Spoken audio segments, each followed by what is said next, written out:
Улсын хурлын эрхэм гишүүдээ өндөр зочдоо. Улсын хурлын 7 дахь удаагийн сонгуулийн үр дүнгээр байгуулагдсан Улсын хурлын өрн эрхийн хаврын анхны чуулган өнөөдөр эхлэж байна. Намрын ээлжид чуулган өндөрснөөс хойш завсарлагын хугацаанд Улсын хурлын гишүүд эх орныхоо 21 аймаг 250 сум нийслэлийн 9 дүүрэгт 100 гаруй мянган иргэдтэй уулзан Монгол улсын нийгэм эдийн засгийн өнөөгийн байдал, цаашдын бодлого зорилтын талаар санал бодлоо солилцож, улсын хурлаас батлан гаргасан хууль тогтоомжийг таниулан сурталч хэлсэн байна. Энэ бол төр төссөн эрхэм түшээ та бүхэн хийх ёстой нэг чухал ажлаа боломжийн үр дүнтэй гүйцэтгэсэн баримт юм а. Иргэд юу хүсэж байна вэ гэдгийг тэдгээр олон тооны уулзалтуудаас товчлон тоомилвол дараах байдалтай байна. Монголын ард түмэн өнгөрсөн сонгуулиар та бидэнд асар их итгэл найдварыг бүлээлгэсэн. Тэр хэмжээгээр алгуурлаж суулгүйгээр аль болох богино хугацаанд сайн сайхан зүйл бүтээхийг хүсэж хүлээж байна. Хүлээлт нь хүссэнд нь хүрэхгүй байгааг шүүмжилж байна. Гэхдээ итгэсэн хэвээр байгаагаа иргэд бас илэрхийлж байна. Гал дахиад эдийн засгийн хүндрэлээс гарч улс орон айлгэл хүмүүсийн амьдрал ахуй сайжирна гэж бэлэг өрөөлтөө үгээр иргэд бас хэлж байна юм а. Сайн сайханд хүрэх замд сахилах хариуцлагагүй байдал, албан тушаалын өрсөлдөөн, улс төрчсөн талцал гай болж мэднэ гэдгийг иргэд бас сануулж хэлж байна. Та бид түмэн олонхоо итгэл найдварыг хоромжуурч мартах хэрэг байхгүй. Өндрөл бэрхшээл Монголынх биднийх хаа нэгэн газраас хэн нэгэн хил давуулаад түлхчихээгүй юм а. Тиймээс шавар цуусан байдлаас улсаан гаргах үүрэг төр засгийн эрхийг түмэн олноо төлөөлөн барьж суугаа та биднийх юм а. Энэ хариуцлагыг бид л үүрнэ. Ачаага хэн нэгэнтэй хувааж үүрэх тухай ойлголт байхгүй. Энэ удаагийн улсын их хурл Монголын түүхэнд сайнаар үлдэх олон зүйлийг хийгээсэй хэмээн хүсэж байна. Эрхэм гишүүдээ, улсын их хурл хэдхэн сарын өмнө 2016 оны төсөв тодтгол хийж 2017 оны улсын төсвийг батлахдаа санхүүгийн сахилга батыг сайжруулахад анхаарч хяналтгүй 5 төсөвтэй байсныг нэгтгэн нэг болгож хэмнэлтийн горомж шилжин зардлаа хасч орлоо нэмэгдүүлэхэд онцгойлон анхаарсныг та бид санаж байгаа. Улсын хурлын энэ бодлого шийдвэрийг хэрэгжүүлэх чиглэлээр засгийн газар тууштай ажиллаж зарим арга хэмжээ авснаар санхүү эдийн засгийн эерэг өөрчлөлтүүд гарсан байна.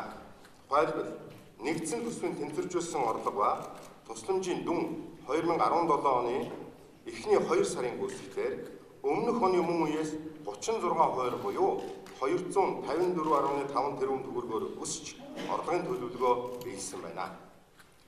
Татварын орлого 10.3 тэрбум төгрөгөөр давж биеллээ.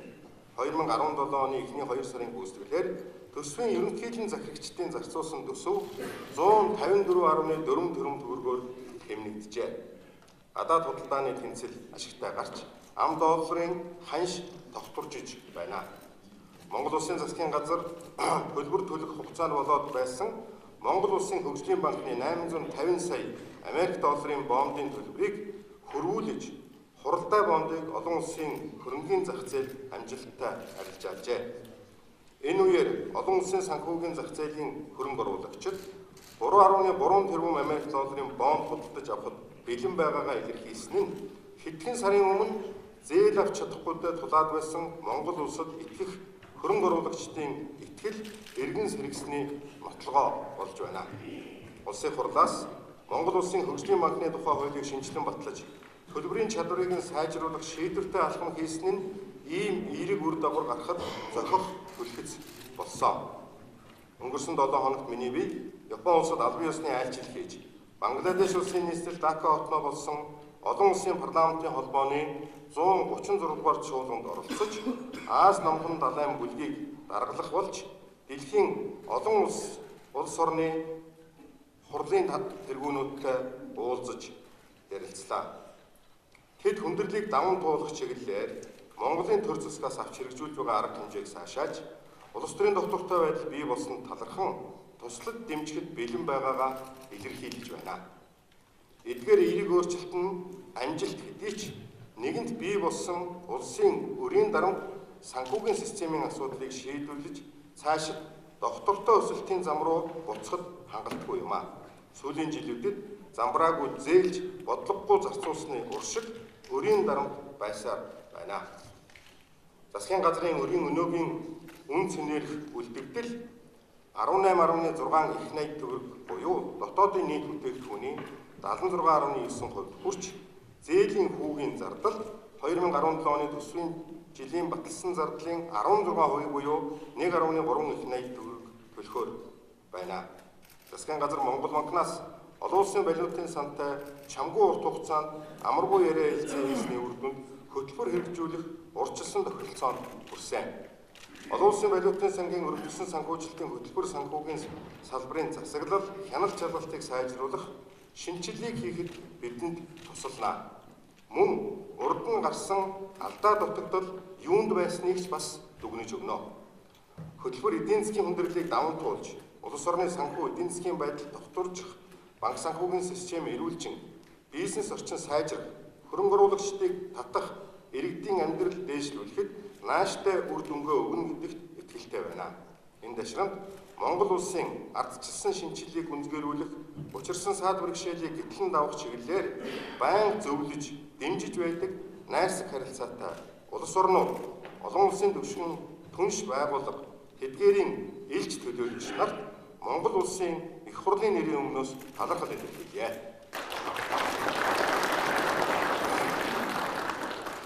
Олон улсын валютын сангийн хөтөлбөрийг хэрэгжүүлэхийн тулд хэд хэдэн асуудлыг энэхүү чуулганаар хэлэлцэж шийдвэрлэх ёстой. Юун түрүүнд Монгол улсын 2017 оны төсөв тодтгол хийх шаардлагатай. Тодтголоор төсвийн үндсэн үзүүлэлтүүдийг сайжруулах, төсвийн орлогын доктортой их усүр бий болгох, төсвийн сахилга хариуцлагыг чангатхан, зардлын үр ашгийг дээшлүүлэх талаар хэрэгжүүлж байгаа бодлогыг шинэ түвшинд үргэлжлүүлэх болно. Төсвийн тодтголтой хамтаа зарим төрлийн татварыг үе шаттайгаар нэмэх, тэтгэврийн насыг уртасгах зэрэг асуудлыг хэлэлцэх болно. Ингэхдээ олонх цөөнх гэж оноо очков авах гэлтгүй, иргэдийн амжиргаанд сөрөг нөлөө багтаагаар шийдэх чиглэлийг баримтлах нь зүйтэй юм а. Эрхэм гишүүдээ, төрийн түвшээд нараа, эх оронд маань хавар цаг ирж байна. Өсөн төлжиж, үржин дэлгэрэх, дулаан зөөлөн улирал айсвэ. Гэхдээ хавар хавсрагтай байдгийг мартаж болохгүй. Хаврын хавсарганд хавирга нэгт жиндэхгүй тулд хичээн зүтгэх хэрэгтэй байна. Зүтгэлийн үрээр амжилт олдог, хаврын дараа зун болдог билээ. Монгол улсын ерөнхий сайд саяхан төрийн захиргааны төв болон нутгийн захиргааны байгууллага, төрийн өмчит улсын үйлдвэрийн газрын удирдлагатай уулзах үеэрээ хийх ажил, бодлого зорилт, баримтлах зарчмаа тодорхойлсон.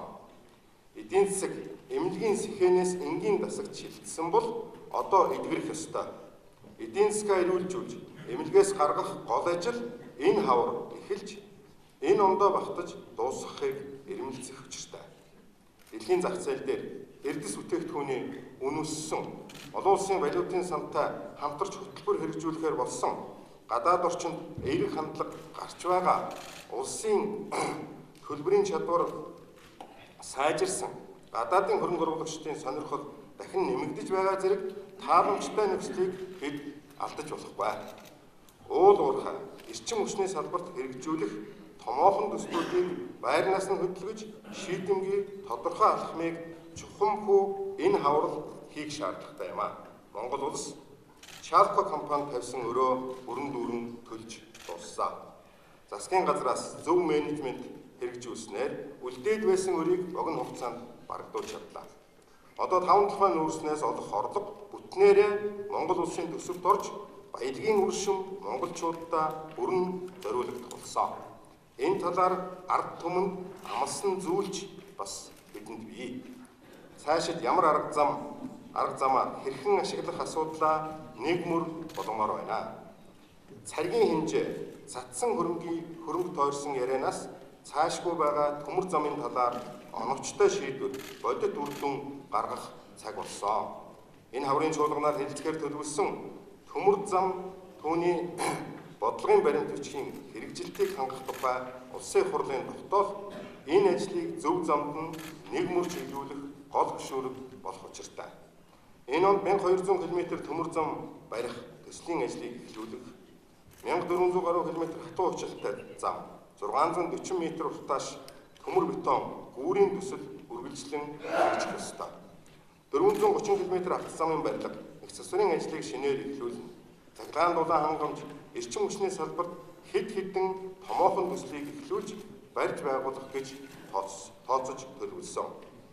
Эдгээр болон бусад бүтээн байгуулалтын ажлыг цаг алдалгүй эхлүүлмээр байна. 2017 оны эхний 3 сард зарлах ёстой 3030 тендерээс 753 тендерийг зарласан буюу төлөвлөсөн ажил 25% гүйцэтгэлтэй байна. Сонгон шалгаруулалт удах тусам тендер буруу замаар ордог, булхай бодлоо нэмэгддэг, хөрөнгө санхүү тарамдгийг бид сайн мэднэ. Алт хоёр хөтөлбөр хэрэгжүүлэх, засгийн баяжмал болон газрын тус боловсруулах үйлдвэрийн техник эдийн засгийн үндэслэлийг боловсруулах гэх мэт ирээдүйд чиглэсэн эдийн засгаа тэтгэх, нэмэн өртөг шингэсэн үйлдвэрлэлийн төслийн зэрэгцээ, хаврын тариалал, мал төлөвлөлт зэрэг цаг үеийн чухал ажлууд шил шилээ даран хүлээж байна. Бодлого зорилт, хөтөлбөр төслөө хугацаанд нь чанартай зөв зохион байгуулалт, сайн менежментээр ханган хэрэгжүүлэхэд засгийн газар урд урдынхаас илүү анхаарлаа төвлөрүүлэх шаардлагатай байна. Дотоодын банкны салбарт гадаадын хөрөнгө оруулалтыг нэмэгдүүлж, олон улсын стандартыг нэмэгдүүлэх, өрсөлдөөн бий болгох, үндэсний төлбөрийн системийн доктортой тасралтгүй найдвартай, үр ашигтай байдлыг хангахад чиглэсэн хөрөнгө оруулалтын банкны тухай, үндэсний төлбөрийн системийн тухай хуулийн төслийг улсын хурл энэ чуулганаараа батлан гаргах шаардлагатай. Мал аж ахуйн салбарыг хөгжүүлж, малчин өрхийн орлогын доктортой их усрыг нэмэгдүүлэх асуудал амьдралаас урган гарч байна. Хаврын чуулганаар хэлцгээр төлөвлөсөн мал амтны эрүүл мэндийн тухай, малын генетик нөөцийн тухай хуулийн төсөл нь мал эмнэлгийн албаны тогтолцоог олон улсын жишгт нийцүүлэх, мал амтны халдвар түвшнээс урьдчилан сэргийлэх тогтолцоог бэхжүүлж, дунд хугацаанд гадаад зах зээл мал амтны гаралтай бүтээгдэхүүнийг экспортлох, түүхий бүтээгдэхүүнээс олох орлогыг нэмэгдүүлэх, малчтын амжиргааг дээшлүүлэхэд чухал нөлөө үзүүлнэ. Эрхэм түшээ төрийн албан хаагчдаа Монголын ард түмэн биднээс сахилга хариуцлагыг ёс чуддгийг нэхэж байна. Төрийн албан хаагчийн чадвах судралд орж болохгүйг сануулж байна. Үүрэг хариуцлагатай эзэн болж мэдлэг боловсрох, туршлага чадвараараа шигшигдсэн төр түмэндээ үнэнчээр зүтгэж хэдэндээ хүлээн зөвшөөрөгдсөн төрийн албан хаагч цөөрлөө хэмээн иргэд шүүмжилж байна. Энэ гашуунч гэлээ гарцаагүй зөв сануулгыг урдын адил нүдэн балай чихэндүлийн өнгөрөөж болохгүй. Сонгуул болгоны дараа хийгддэг төрийн албаны халаа сэлгээ томилгоо бараг байх ёстой хэм хэмжээ журам дүрм болж хэвшгэд хүрлээ. Намын нэрээр гол барьж төрийн болон бүлэглэлийн хэлхээгээр төрийн албыг торлох үзэгдэл байсаар л байна. Үүнийг даган төрийн ажлын тогтсон дэг жаяг алдагдж байна. Энэ байдлыг халахгүй л мөнгөтэй, баялагтай байлаа гэж бид хөгжих, урагшлах боломжоо алдсаар л байх нэ. Төрийн алба улс төрөөс ангид шудраг ил тод байж ард түмэнд үйлчлэх ёстой гэж өнгөрсөн жилүүдэд ярьсаар л байсан. Гэвч асуудлын гол занглаа шийдвэрлэх арга замыг тодорхойлохоос зайлсхийж, эсвэл мэдсэн хэрн дорвитой арга хэмжээ авахгүй явсаар өнөө хүрлээ. Төрийн залгам чанар, төрийн албаны мэрэгссэн доктортой байдлыг хангах үр дүнтэй механизм бүрдсэнгүй. Төрийн байгууллага албан хаагчдын ажлын гүйцэтгэл үр дүн, хэлбэрийн төдий үнэлдэг, ёс зүй сахилга хариуцлагын тогтолцоо сул, төрийн албан авилгал хүн суртал ам бүхтэй оршсоор байгаа нь нууц зүйл бишээ. Энэ хаврын чуулганаар төрийн албаны тухай хуулийг шинжлэхээр төлөвлөж байгаа. Төрийн албанд ажлын үр дүнгээр албан тушаал дэвшүүлэх, бууруулах, цалин хөлс, урамшуулал олгох, эсвэл хариуцлага оногдуулах асуудлыг шийдвэрлэдэг тогтолцоог хуульчилна. Төрийн албаны төв байгууллагын хараат бус бие даасан байдлыг баталгаажуулах, төрийн үйлчилгээний чанар, хүртээмж, үр нөлөө нь олон нийтийн зүгээс хяналт тавьж оролцох эргэцэн орчныг бүрдүүлэх зарчмыг мөн баримтлана. Төрийн албаны шинжилгээний салшгүй хэсэг бөгөөд нийгмийн бүх салбарт хамаарах суур асуудал бол төрийн албыг авилгал, хүн суртал, ашиг сонирхлын зөрчлөөс ангид байлгах явдал юм а. Төр улсын хөгжил дэвшлийг төмөн олны ирээдүйг эцэстээ оршин байхгүй үндэс тулгуурыг мэрж залгидаг авилгалын араашуудыг авч хаяхгүй бол хичнээн хөрөнгө зутгаж ямар ч сан хөтөлбөр хэрэгжүүлээд нэмэргүй гэдгийг бүгд ойлгож байна. Нэгэнт ойлгосных одоо тэмцэх ёстой. Энэ тэмцэлд хамгийн хатуу зарчмыг баримтлахаас өөр арга байхгүй.